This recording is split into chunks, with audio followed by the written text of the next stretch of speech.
ഞങ്ങൾ കേരള ബാങ്കിലെ ജീവനക്കാരാണ്. അപ്പോൾ ഇവിടെ ടൗൺഷിപ്പ് നിർമ്മിക്കുന്നതുമായി ബന്ധപ്പെട്ടിട്ടുള്ള അതിൻ്റെ കാര്യങ്ങൾ ഒന്ന് മനസ്സിലാക്കുന്നതിന് വേണ്ടി വന്നതാണ്. പക്ഷെ നമ്മൾ പ്രതീക്ഷിച്ചതിനേക്കാൾ വളരെ സുന്ദരമായ രീതിയിലാണ് ഇവിടെ ടൗൺഷിപ്പ് നിർമ്മിച്ചിരിക്കുന്നത്.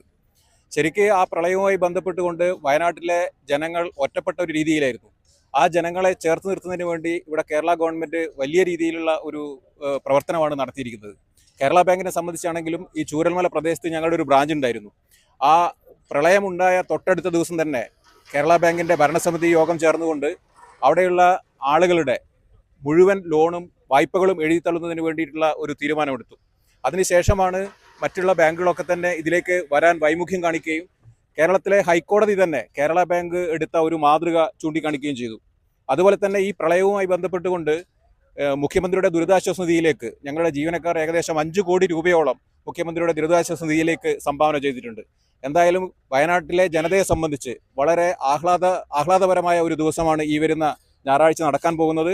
അതുപോലെ തന്നെ ഇത്തരത്തിലുള്ള ഒരു വളരെ സുന്ദരമായ അന്ന് അവിടെ എങ്ങനെ ആളുകൾ താമസിച്ചിരുന്നോ അതേപോലുള്ള മുഴുവൻ ആളുകളെയും ഒരേ സ്ഥലത്ത് ഒരേ വീടോടുകൂടി സമീപ പ്രദേശങ്ങളും അയൽ പ്രദേശങ്ങളിലും ഒക്കെ താമസിപ്പിക്കുന്നതിന് വേണ്ടി മുൻകൈയെടുത്ത ഗവൺമെന്റിനുള്ള നന്ദി വയനാടൻ ജനത കൂടി ഇവിടെ സൂചിപ്പിക്കുകയാണ്. ആ വയനാടൻ ജനതയുടെ നന്ദി രേഖപ്പെടുത്തിക്കൊണ്ട് അവസാനിപ്പിക്കുന്നു.